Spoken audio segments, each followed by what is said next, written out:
ILS runway 14 right approaching east landing and departing runway 14 right. Simultaneous approaches in east to Seahawk and Boeing airports. Expect traffic above you on final. Did he just say expect traffic above you on final? Huh. Well, that's the first time we've ever heard that, but it'll definitely come up a little later. That was the ATIS, and for you non-pilots out there, it's the Automatic Terminal Information Service, and it essentially provides us with weather and any conditions we should be aware of at the airport, and it changes every hour, and during that hour, it just broadcasts continuously. So this is our 50th Where's Transient Parking, and wow, did it end up being a spectacular airport. Have you ever dreamed of visiting a particular airport, one that you imagine landing at, and you can feel the history the minute your wheels touch down, and the rows of commercial airliners in the process of one day carrying passengers? This airport, I have researched, flown multiple times on my sim, watched countless YouTube videos of other pilots' approaches, and couldn't believe we were actually visiting Boeing Field in Seattle, Washington.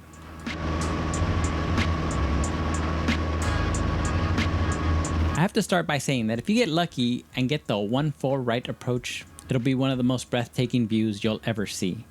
My wife literally couldn't decide what she wanted to film because every direction she looked was just amazing. To our left was the Seattle skyline, to our right was Elliott Bay, and directly in front, lined up as if it was perfectly designed that way, the towering Mount Rainier.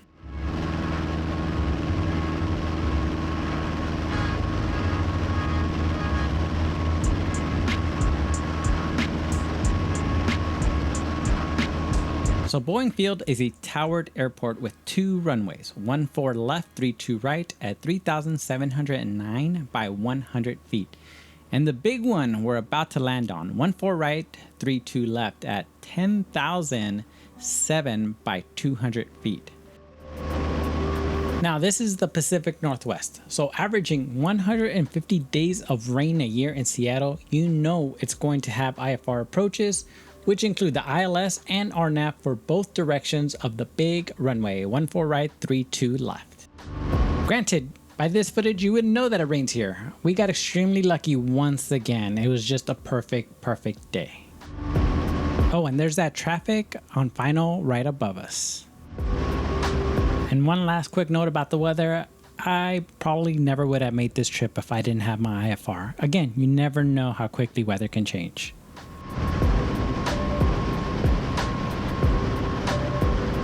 Now on the approach, you can't help but to look at all the airliners stacked on the right side. Now I think it was because during this time it was the Boeing strike and it would go on for a couple of more weeks. But for us, it was a treat seeing all those planes lined up. Now you guys might be wondering, why am I taking forever to land? Well, first of all, it's a long runway and the museum happens to be all the way at the other end. Cherokee 1939 Hotel, turn left at Alpha 7, cross runway 14 left, and then contact ground point 9. I would like to actually go to museum parking so we could turn right. We're at 90339 Hotel, turn right this intersection, contact ground point 9. Turn right at Bravo 4 and contact ground point 939 Hotel. Now I think the reason why he assumed we were going to make a left is because all the FBOs are actually on the left side. But it was just a quick correction. Again, Tower was trying to help and get us there as fast as possible. But no harm, no foul. So if you're coming in to spend the night or a couple of nights, Boeing Field has 3 FBOs, Modern Aviation Seattle, Signature Aviation, and Sky Service Seattle FBO. Unfortunately, we don't know anything about them because we weren't going to spend the night here. We were coming in for one reason. Well, that's a lie. We came for many reasons, but one of those was the Museum of Flight. And the great thing is they have their own dedicated museum parking. Boeing ground arrow 1939 Hotel, clear of 14 right at Bravo 4 for museum parking. And November 1939 Hotel, Boeing ground, and taxi museum park via Bravo. Museum parking via Bravo 39 Hotel.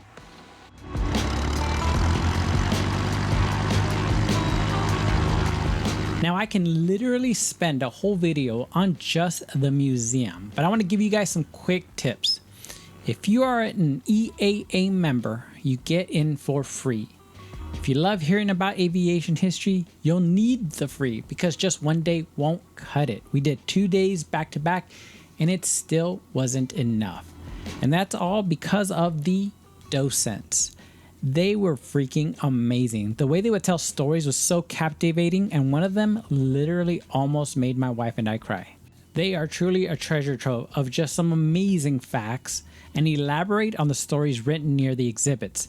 So if you really want to get the full experience of the museum for all that it's worth, set up a tour with the docents as soon as you get there. They're all free, and they all have different topics. Some will discuss World War I, others World War II, some supersonic flight.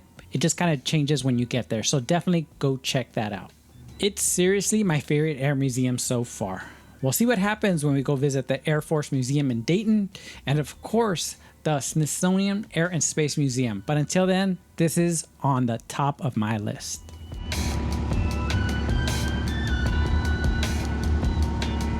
So an important note about the airspace here, even though Boeing Field is a delta, it sits right under the Seattle-Tacoma International Approach Bravo Shelf, which starts at 1,800 feet.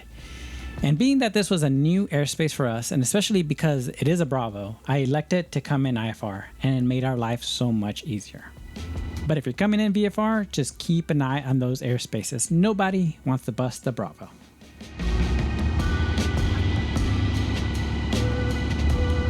So the museum parking is really clear. It has a blue box around 6 spots, which is plenty for visitors. Now, the tricky part is getting into the museum. There is high security, so you literally have to call the number on the gate, and a security guard will come to open the gate for you. Log you in after getting your information, and when you are ready to leave, you tell someone at the check-in desk at the museum, and they will escort you back to the gate, or meet them at the gate so they can let you back into the ramp. I know it's a lot of steps, but once you call, it's actually pretty easy. Now, a quick note about transient parking though, not museum, but actual transient parking spots. Boeing Field actually has 4 spots. There's 2 on the north end, 2 on the south end. And we're gonna put a link in the description that has a good chart to show you where exactly those parking spots are. But you can see here, there's 2 right next to the museum parking. Now forgive me looking lost here and going in circles. I was trying to find the best way to park with the sun behind us. But it actually gave you guys a good view of all the museum parking signs. They're pretty much everywhere on the fence, on the ground, the color blue around the parking spots. It's really easy and it actually kind of worked out, at least to show you guys what to expect. Now, we'll be honest with you, we did park, we did check in, we did go into the museum, but it didn't count as our first day because we got here around 2, museum closed around 5. So what we decided to do is just go in, get information, get back out, and we drove from our hotel the next day and the day after that. As you guys can see, the museum is right there. And whoever had the genius idea to create these museum parking spots, I thank them immensely. And lastly, no, there is no charge for parking at the museum parking. Obviously, you still have to pay for admission into the museum again, unless you're an EAA member. So definitely bring your membership card to get in for free.